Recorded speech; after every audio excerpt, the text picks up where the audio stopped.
Okay, hello dear friends, and a warm welcome to the Sunday check-in session, a half hour of Dharma, reflection and community connections. My name is Liam and I'm based here in the Blue Mountains in Sydney. If you're a new member of our community, please accept our wholehearted welcome and know that if you're unsure or have any questions about our practices and topics, we're all here to help. And if you're a regular, well, welcome back. So I'll just ask you all to make sure you are muted so we don't get any interruptions or background noise. Thank you. It is customary in Australia to begin any meeting by acknowledging the traditional owners of our land. So in the spirit of reconciliation, I'd like to acknowledge the traditional custodians of the land on which we walk, study and reside, the Wadi Wadi people of the Dharawal Nation, and pay my respects to the elders past, present and emerging. I also pay my respects to the traditional custodians of the various lands on which you all are. So the check-in sessions have been developed by our Communities of Practice team and the entire community. These sessions aim to develop a reflective practice in response to changes. And guided by humanistic Buddhism, we would like to cultivate our practices and build memorable friendships. If you've been following along, you'll know that our first few sessions of this year were an exploration into the way of the Bodhisattva.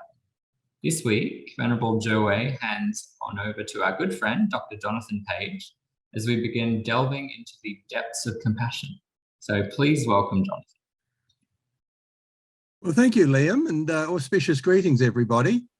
Yes, I'll be talking about the opening to compassion, which I think continues from Venerable Juwei's presentations on meditation, meditative concentration and patience from the Bodhicharyavatara. I'm continuing the important theme of compassion. By fully opening to compassion, we may experience an immersion into the reality of life beyond fantasy and social construction, and perhaps experience an encounter with the sublime. And we open to the world of dukkha.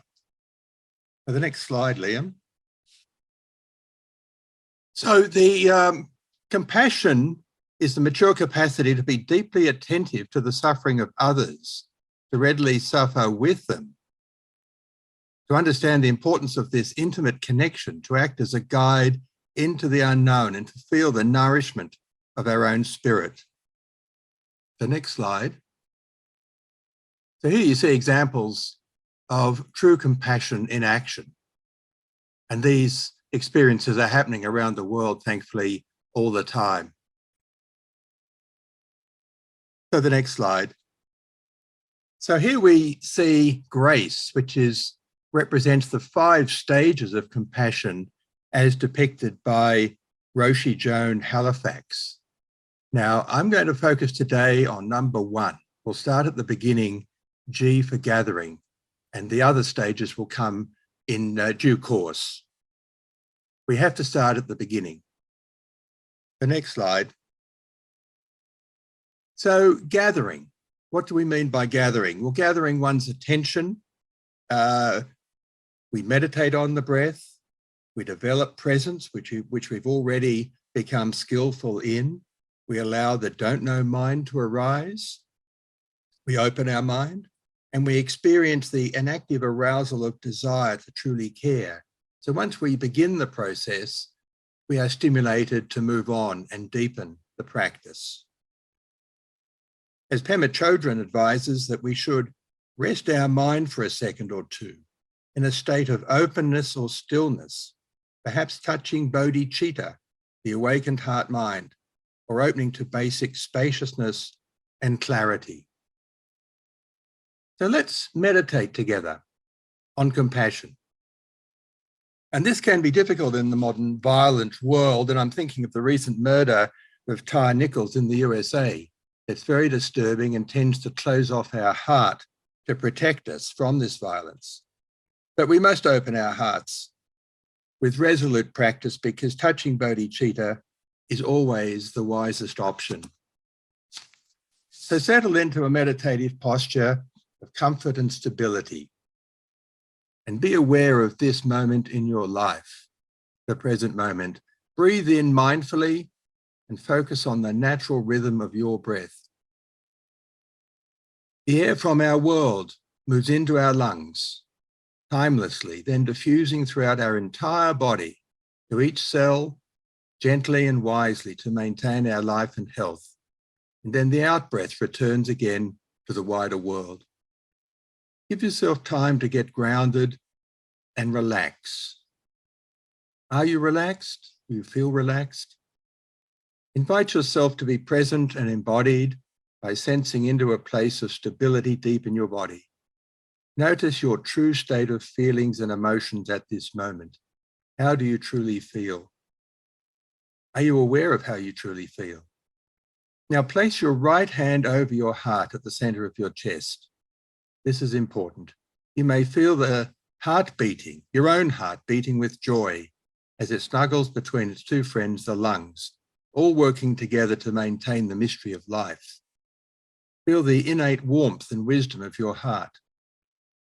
Be aware that your deepest emotions reside in the heart mind, which is a vast inner chamber, often unknown to us, but the key to compassion and bodhicitta, and able to easily accommodate the suffering of another in addition to ourselves, and possibly the suffering of the world.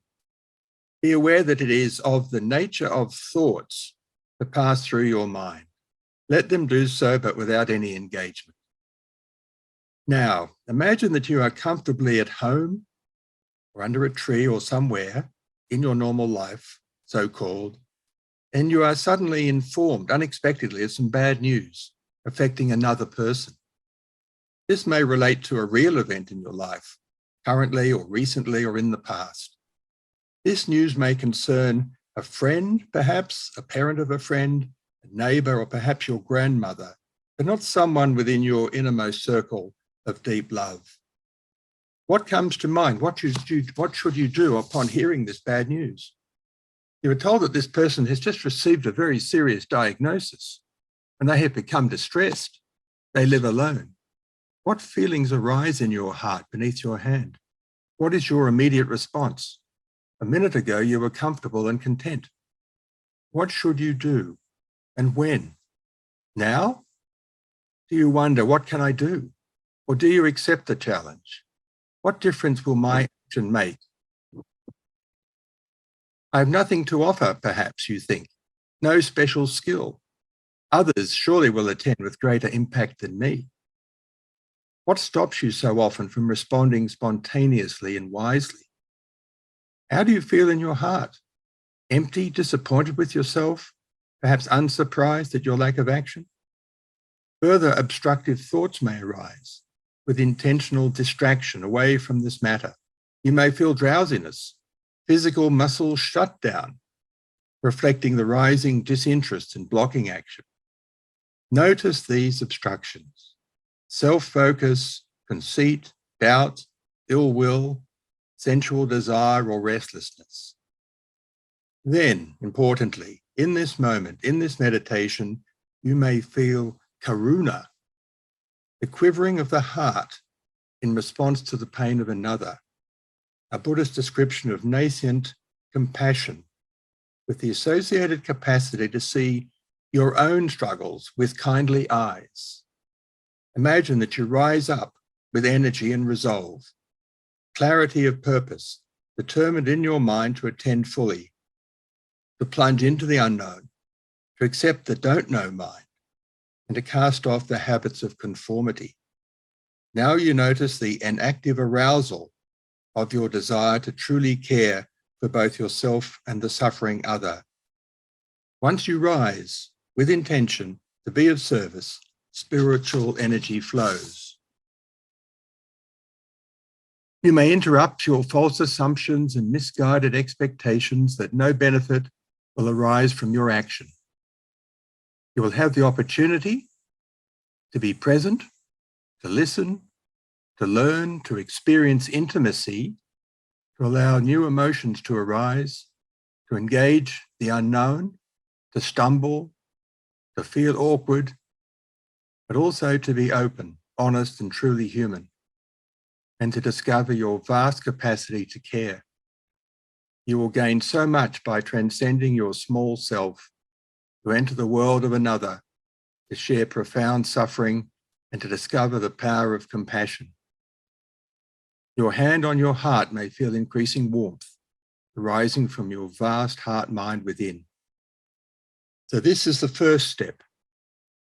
Once again, focus on the eternal rhythm of the breath.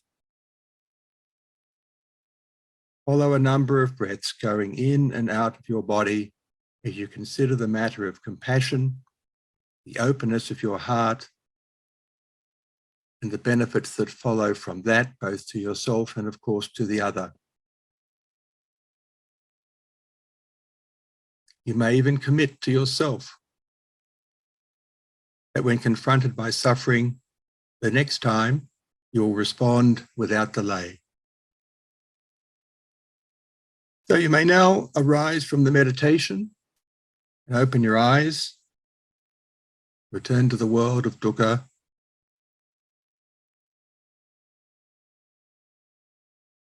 Now, today's questions, before I hand back to Liam,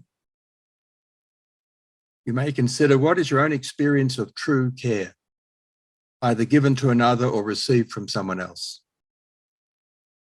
And the second question, what internal blockages, obstructions, fetters have you noticed in your ability to be deeply compassionate?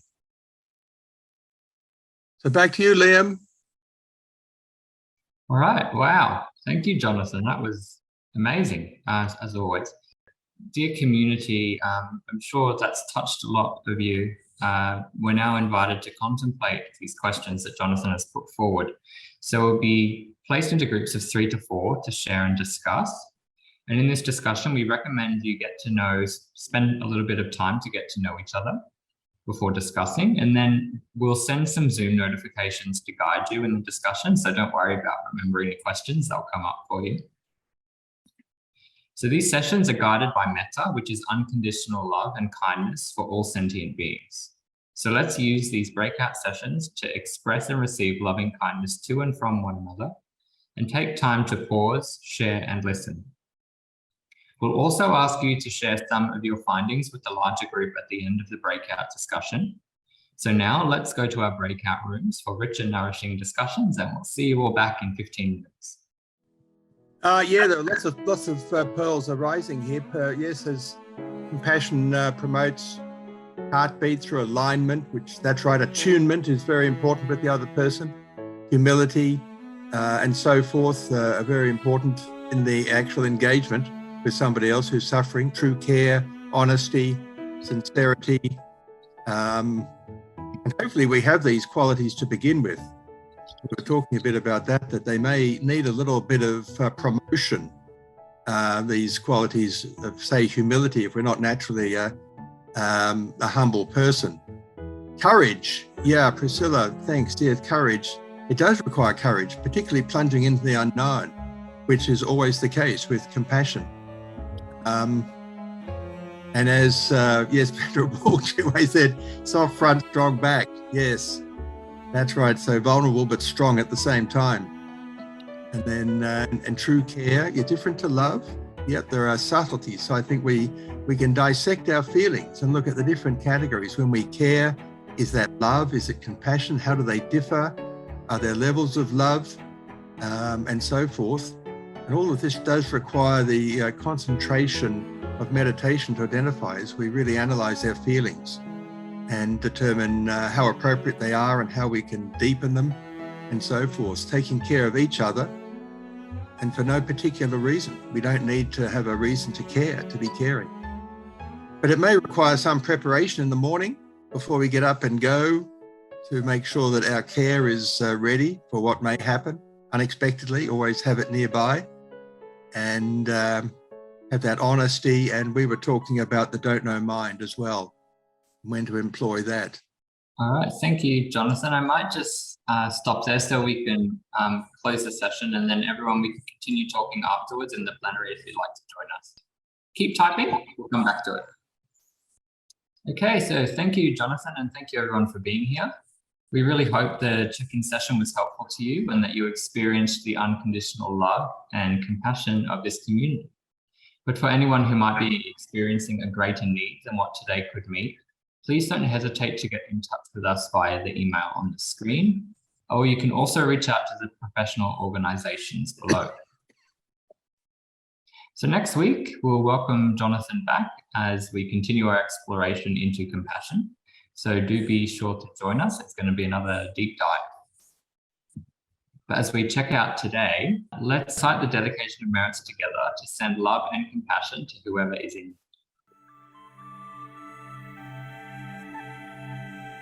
Let us now dedicate the goodness of what you have done to all living beings. May kindness, compassion, joy, and equanimity pervade all worlds. May we cherish and build affinities to benefit all beings. May Chan, Pure Land, and precepts inspire equality and patience.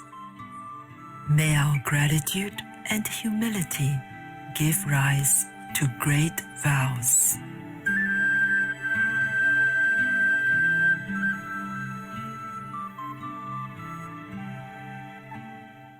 All right, thank you, Jonathan, again for your generous sharing. And thank you, Lai Chin, for being our IT master behind the scenes today. And thank you, everyone, of course, for joining us again. So now we will have our usual plenary discussion, so please stay around if you have time. Otherwise, we'll see you all again next Sunday on the 5th of February at 11 a.m.